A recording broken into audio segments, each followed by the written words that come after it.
Programa Edificar, com Otônio de Paula Júnior. Ela é advogada, educadora, pastora, uma mulher que se tornou conhecida em todo o Brasil por ser uma ativista da vida. Hoje eu vim a Brasília, aqui no Senado Federal, para conversar com ela, doutora Damares.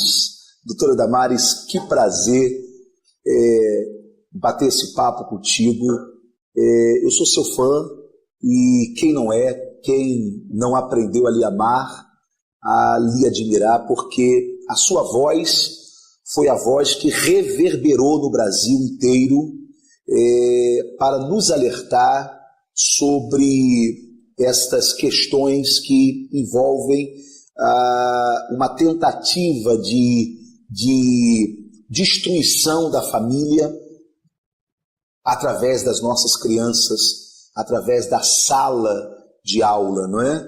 O que até então ninguém estava atento para isso. Doutora Damares, prazer, tudo bem? Ô pastor, prazer, é uma alegria. Eu já estava esperando esse bate-papo, né? Eu já estava te cobrando. Que legal. Iria estar com o senhor. É uma alegria estar aqui e, de fato, estamos aí nessa luta em defesa da vida, da família, da liberdade religiosa que está ameaçada no Brasil e buscando um grande pacto nacional pela infância. Precisamos de um grande pacto no Brasil pela infância. Gente, o nosso bate-papo de hoje vai render muita coisa, porque a doutora Damares vai conversar com a gente sobre assuntos muitíssimo importantes. Está no ar o Edificar. Daqui a pouquinho de volta com doutora Damares. Minha gente, estamos de volta no Edificar Entrevistas e hoje batendo um papo com doutora Damares. Eu a chamo de ativista da vida. É isso mesmo que você é? Isso. Uma ativista da vida? Militante em defesa da vida, ativista em defesa da vida. As pessoas me classificam assim e eu acho que eu sou isso mesmo. Que legal. A defesa da vida, da família. Damares, como é que a sua história começa nesse ativismo da vida? Em que momento Deus te levantou para isso? Eu sou educadora, sou pastora e fui ordenada pastora muito cedo. E educadora muito cedo no interior do Nordeste, trabalhando sempre com os excluídos. E especialmente. Você é nordestina? Eu nasci no Paraná. Você nasceu no Paraná. Mas eu não tenho culpa, eu queria ter nascido no Nordeste. Eu sou sergipana, sergipana. Veja só, essa questão toda de estar lidando com a infância desde muito cedo. Fui formada educadora muito cedo, trabalhei com meninos de rua e depois eu comecei a trabalhar com as crianças indígenas. E quando se trabalha com criança, você trabalha com o mais lindo que tem nessa nação, que é a alma dessa nação. E eu, como advogada, comecei a acompanhar os parlamentares evangélicos nas propostas de lei que tramitavam na Câmara e no Senado, que afetavam diretamente a vida humana. Como aborto, eutanásia, suicídio assistido.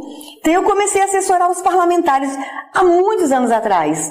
Era um assessoramento à distância. Sim. Mas há 20 anos eu mudo para Brasília e decido largar minha carreira jurídica, decido inclusive sair do púlpito, deixar a igreja. Sim. Eu era pastora auxiliar de meu pai, né? E ficar focada em tudo que acontecia aqui no Congresso Nacional. Nós percebemos que o grande risco que estaria colocando em risco a vida, a família, a liberdade religiosa, eram propostas legislativas e projetos de lei que estavam na Câmara e no Senado. Aí eu venho para cá. Mas o meu trabalho ele era nos bastidores. Esse seu despertamento se dá na época do Lula? Bem antes do Lula assumir, porque nós temos muitas coisas que foram feitas que afetam a vida e a família no governo anterior. Antes do PT. Deixa eu dizer uma coisa, pastor. Todos esses ataques, toda essa orquestração contra a vida, contra a família, faz parte de um grande projeto mundial. Tá? Então, o governo anterior, por exemplo, a portaria que mais nos incomoda com relação ao aborto foi assinado pelo ministro da Saúde Serra, do governo anterior ao governo PT. Então, há toda uma engenharia social sendo construída, que nós chamamos de movimento de desconstrução. Nossa briga não é contra partido, é contra esse sistema que se impõe. E esse sistema tem elementos em todos os partidos. Nós temos que ficar muito atentos. Tem muita gente que fala o seguinte: eu estou torcendo para o partido tal, para o candidato do partido tal, achando, especialmente as pessoas cristãs, que por aquela pessoa estar ligada a um partido dito conservador, aquela pessoa não esteja sob a influência do movimento de desconstrução. Então, a nossa luta é contra todo um sistema. E esse sistema tem pessoas de partidos conservadores envolvidos. Então, doutora Damares, você está na contramão. Aliás, andar na contramão já é um hábito seu mesmo, né? Mas você está na contramão daquilo que estão propondo até mesmo aqui em Brasília, não é? Que cada vez mais o voto seja um voto partidário.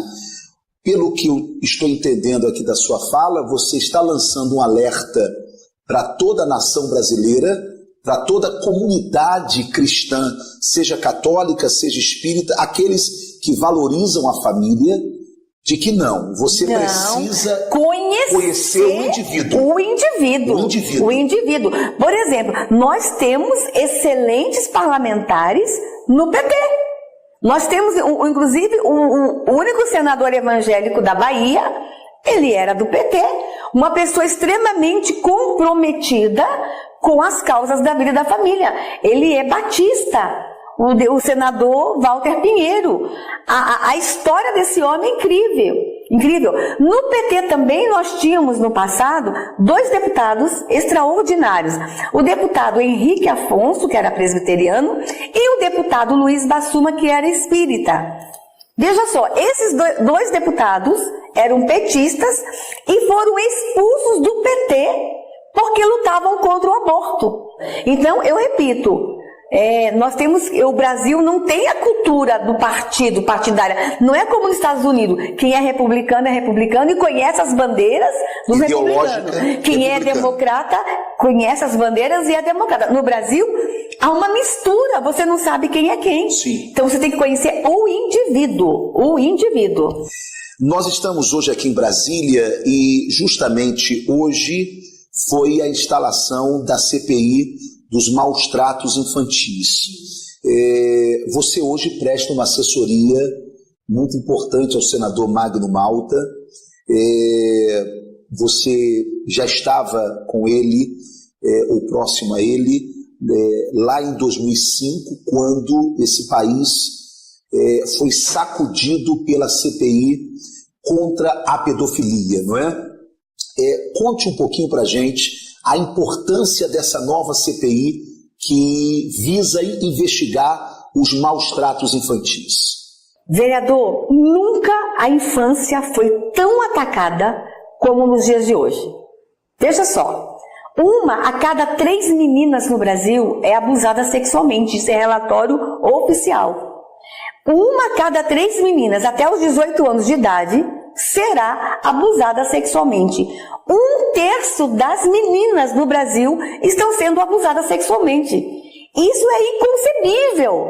Isso é absurdo. E nós precisamos enfrentar essa realidade.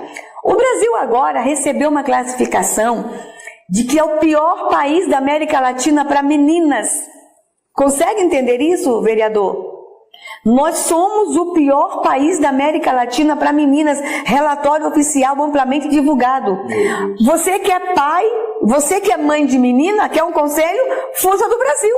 Você está no pior país da América Latina para ser menina. Isso é dado de onde? É dado oficial, dados de instituições ligadas à Unicef, à UEA e à ONU. Tá. Agora vejam só. O que mais nos aterroriza, que a ONU divulgou há alguns meses atrás. O Brasil, pastor, já é o 4º país do mundo em casamentos infantis. Olha que absurdo! Casamento infantil. Nós somos o 4º. Nós só estamos perdendo para a Índia, para a Nigéria e Bangladesh. Mas o que é o casamento infantil? O casamento infantil são casamentos com pessoas com 14 anos, com 13 anos, com 15 anos. O Brasil, segundo a ONU, já é o 4º. E aí, vereador, a gente vê todos os cristãos assustados que os muçulmanos vão vir para o Brasil para casar com nossas crianças. Não precisamos de muçulmano para isso, já está acontecendo isso no Brasil. Somos o 4º país do mundo com o maior número de casamentos infantis. Damares, eu acho que você, como advogada, como educadora, como pastora, como ativista da vida, você já se deparou com uma realidade que eu percebo no Brasil. Nós temos uma dificuldade imensa de ver meninos e meninas de 14, 15 anos como crianças. Ou seja, a nossa cultura impõe sobre esta faixa etária da idade um peso de adulto que não existe. Por favor, eu queria que você definisse para a gente, de uma forma didática, conforme você sabe fazer, como poucas pessoas, por que nós precisamos olhar para um menino de 17 anos, para uma menina de 17 anos, às vésperas de fazer 18 anos, como um adolescente, até respondendo às críticas avassaladoras, não é? Que querem dizer que não é adolescente, isso é um adulto. O que determina a adolescência? O Brasil, ele segue o padrão mundial de classificação de crianças, jovens e adolescentes, tá? Então, o Brasil segue, inclusive, o Estatuto da Criança e do Adolescente, prevê que é adolescente até 17 anos de idade. Então, a gente segue esse padrão. E esse padrão, ele é feito com base em estudos científicos, com base em grandes pesquisas, e não foi derrubado ainda. E que nada tem a ver com os hormônios, que nada tem a ver com o corpo, que nada tem a ver se já tem um corpo de homem, se já tem um corpo de mulher. Tem a ver aqui, com o psiquê. Com o psiquê. Isso. E os padrões internacionais garantem que um adolescente de 17 anos não tem a maturidade de um de 21 anos. Okay. Então, nós estamos trabalhando na questão da maturidade psicológica, da maturidade desses adolescentes, tá? Agora veja, pastor, voltando à questão da criança, jovem e adolescente. Quando a gente fala em casamento infantil, nós estamos incluindo aí, vai no Nordeste do Brasil, meninas de 13 anos estão casando. Meninas de 14 anos estão casando, sim. Então, nessa classificação da ONU, estão inclusas aí as meninas de 14, 15 anos, já casadas, que casaram anterior aos 15 anos de idade. Certo? Então, é isso que é considerado casamento infantil. Não é o casamento com um menininho de 4, 5 anos de idade. É o casamento com os adolescentes, que na classificação mundial são colocados como adolescentes e crianças. Alguém poderia questionar, nós já tivemos no Senado Federal, liderado pelo senador Magno Malta, a CPI contra a pedofilia. Haveria necessidade de uma nova CPI? Ou seja, sim, há necessidade de que o Brasil investigue os maus-tratos infantis? Sim, porque as coisas são muito dinâmicas. Em 10 anos, tudo mudou. Isso. Há 10 anos atrás, nós não tínhamos redes sociais como nós temos hoje, as crianças tendo acesso. Por exemplo, pastor, na questão do abuso sexual, nós estamos trabalhando muito com a questão do nude. O nude é uma realidade nova. A CPI da pedofilia não trabalhava a questão do nude. Sim. E hoje nós temos pesquisas nacionais e internacionais, vamos focar nas pesquisas nacionais, que de cada 10 crianças entrevistadas, 6 ou 7 em algum momento já se fotografaram pelada. Meu Deus. E já mandaram para alguém. Meu Deus. O nude é uma nova realidade. As crianças estão se fotografando e mandando via WhatsApp, via outras redes sociais que elas hoje têm acesso no celular. Então, veja, a CPI da pedofilia, ela, quando termina seus trabalhos, ela se depara com uma nova realidade.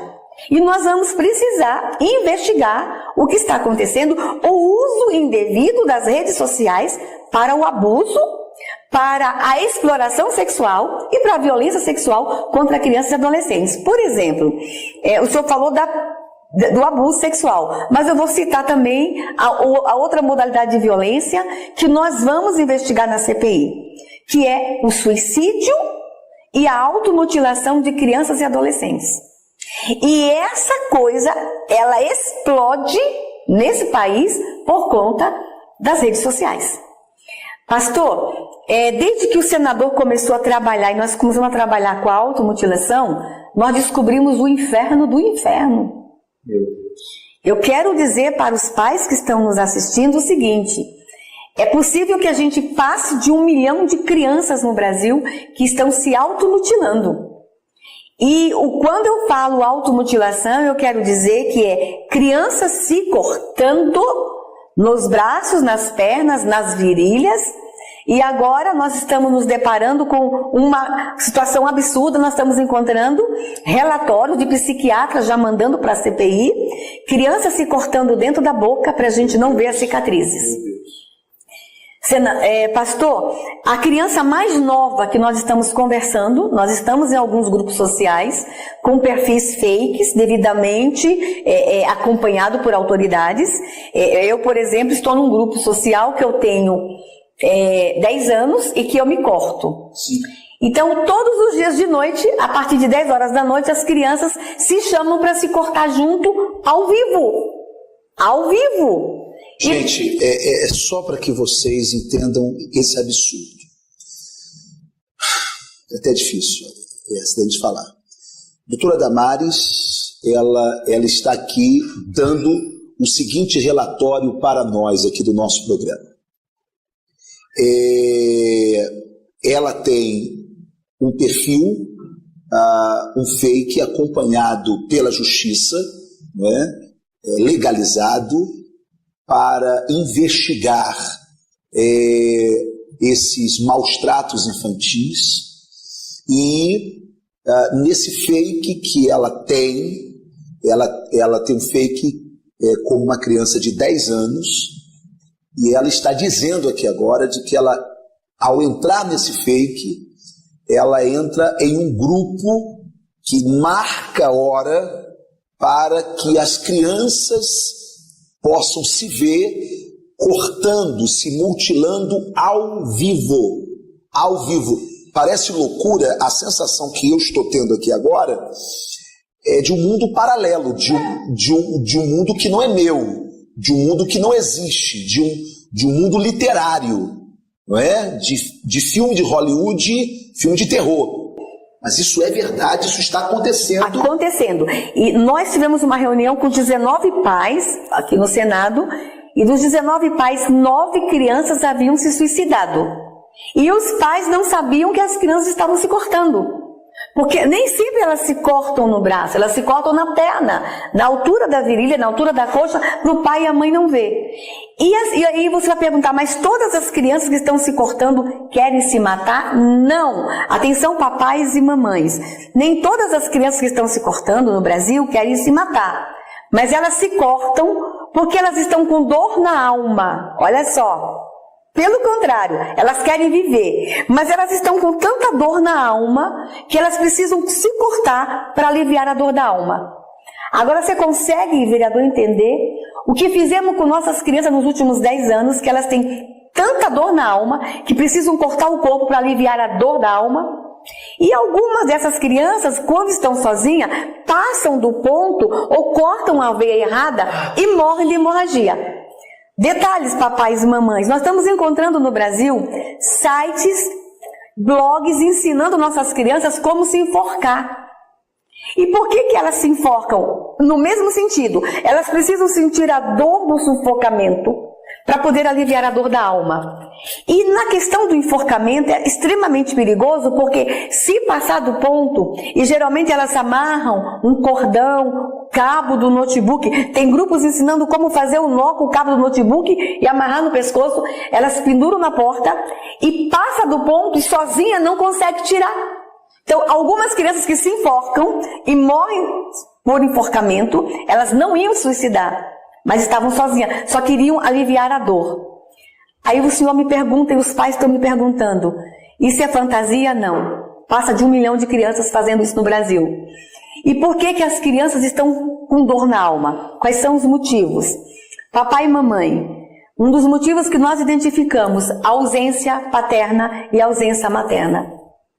Chegou um relatório para nós no Senado, e aqui eu quero falar muito com os pais, e esse é um vereador que tem uma preocupação muito grande com criança. Tivemos junto agora num trabalho belíssimo no Rio, ele nos ajudou numa grande marcha no Rio.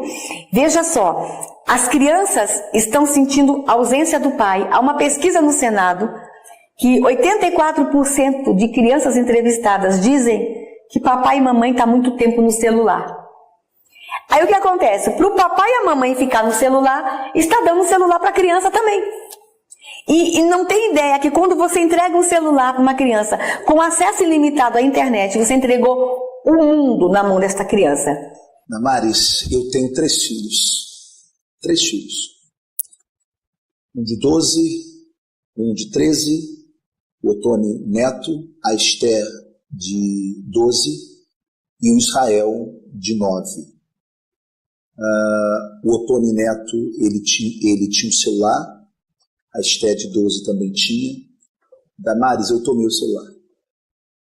Tomei, e eles não têm celular, eles são encarnados, não é, pelos coleguinhas, porque da turma eles são os únicos que não têm celular, e quando eles vão usar celular, a regra que eu entrego, eles usam na minha frente. Porque o que eu senti? Eu senti que a guerra estava desleal demais. Sim. Que por mais que eu educasse, por mais que eu falasse, quem está falando aqui é um pastor, que por mais que eu ensinasse, por mais que eu orasse, a guerra estava desleal. Eu tive que tomar. E eu tive que permitir. Quer usar, usa aqui na minha frente. Enquanto eu estiver aqui. E assim mesmo eu sei que há o perigo. A gente está em guerra, né? Não? Guerra? As crianças se cortam porque elas estão sentindo a ausência paterna, a ausência da família materna. Elas se cortam porque estão sendo vítimas de abuso. Vereador, nós erotizamos uma geração inteira. Nossas crianças estão erotizadas. Quer ver? Deixa eu falar para um segmento cristão. Aonde nós estávamos há 20 anos atrás, quando se tinha o concurso Carla Pérez, em plena tarde de domingo na televisão, e as mães levando as menininhas para rebolarem seminuas. Aonde nós estávamos há 10 anos? Na boquinha da garrafa. A dança da boquinha da garrafa. Aonde a gente achava aquilo bonito. Nós erotizamos uma geração inteira.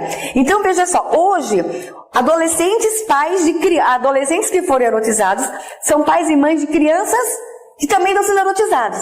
Então, as crianças estão se mutilando porque elas estão sendo vítimas de abuso. Veja só, a outra situação, por que as crianças se automutilam? Agora o senhor vai ficar indignado. Dúvida na identidade sexual. Nossos meninos e meninas estão confusos no Brasil, que menino não nasce menino e que menina não nasce menina. A maluca da ideologia de gênero. A escola está absorvida com essa ideologia e passando para as crianças que menino não nasce menino, você escolhe o que você quer ser, menina não nasce menina. Aí o que acontece? Essa questão do combate ao preconceito foi absorvida pela ideologia de gênero, combate ao preconceito aos homossexuais. Que todos nós somos a favor. E o que acontece? As políticas públicas, elas acabam levando de uma forma diferente esse combate ao preconceito. Isso. E que meninas são incitadas a beijar meninas para combater o preconceito. Meninos são levados a beijar meninos para combater o preconceito. Exato. De combate ao preconceito. E agora está na moda, eu quero falar muito para papais e mamães, é chique estar na moda ser bissexual.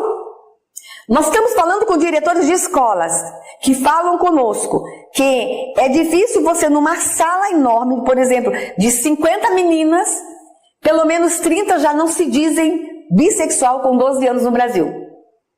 As meninas estão se autodeclarando bissexual no Brasil. E sabe qual é a máxima, papai e mamãe? É melhor você começar o namoro com a menina, porque você não vai perder a virgindade, papai e mamãe não vai ficar bravo com você. E o que acontece? Meninas estão ficando confusas. E aí a gente se depara com o seguinte, nós estamos inclusive cometendo um grande erro, pastor. Quando a menina gosta de uma colega, e o amor é fraterno, Sim. e o amor faz parte do ser humano. Pastor, eu andei de mãos dadas com as minhas primas. Eu andei de mãos dadas com as minhas coleguinhas, eu amava as minhas coleguinhas. Porque o amor faz parte do ser humano. Hoje, quando uma menina, ela se pega gostando de uma coleguinha, o amor fraterno, alguém já diz no ouvido dela: você é lésbica, você virou bissexual. E essa menina não quer o amor erótico, ela quer o amor fraterno. E ela se vê na confusão. Nós estamos impedindo crianças de se amarem. Aí o que acontece? Essa dúvida na identidade sexual. E outra coisa, desculpa lhe cortar, o pai e a mãe, cuidadores que zelam pelos seus filhos, acabam caindo nessa mesma vala comum. Sim. Da tentativa do impedimento do amor fraternal. Sim. Porque ele é assustado, em pânico. Não quer que menina anda com menina, menino com menino. Não quer, não é? Então, nós realmente estamos vivendo uma era de neura. Vereador, nós estamos vivendo numa era de neurótico. Está todo mundo nervoso, todo mundo preocupado. O que está acontecendo com essa geração? E estamos impedindo as crianças de amarem. Aí essas crianças vão para as redes sociais e se cortam porque estão confusas. Elas estão perdidas e estão confusas. E vou dizer uma coisa que também tem nos preocupado muito. Chegou um relatório para nós agora, é um relatório científico. Adolescentes se autodeclarando transgênero por pressão do grupo. Meu Deus do céu. Então, adolescentes se autodeclarando transgênero por pressão do grupo. Então, são adolescentes que não são transgênero, mas agora está se falando tanto nisso, que é uma pressão social, e os adolescentes estão se autodeclarando transgênero. Então, veja, mais do que nunca, nós temos que ter um olhar para a infância. Mais do que nunca, nós vamos ter que ter um cuidado com a infância. E aí, a CPI vem, porque a gente descobriu que na questão da automutilação e do suicídio, tem adultos por trás, ensinando as crianças como se suicidar, ensinando as crianças como se cortarem. Então a CPI vai investigar. Então é necessária essa CPI. E por último, nós vamos investigar também aí a questão dos maus tratos de crianças em abrigos e de crianças indígenas. Doutora Damares, um programa só não dá. Não dá. Não dá. Muito obrigado até aqui, doutora Foi Damares. uma alegria, vereador. Que Deus te abençoe. Lembre-se, vitória não é para quem quer, vitória é para quem insiste, vitória é para quem nunca desiste. Pela pátria, pela família.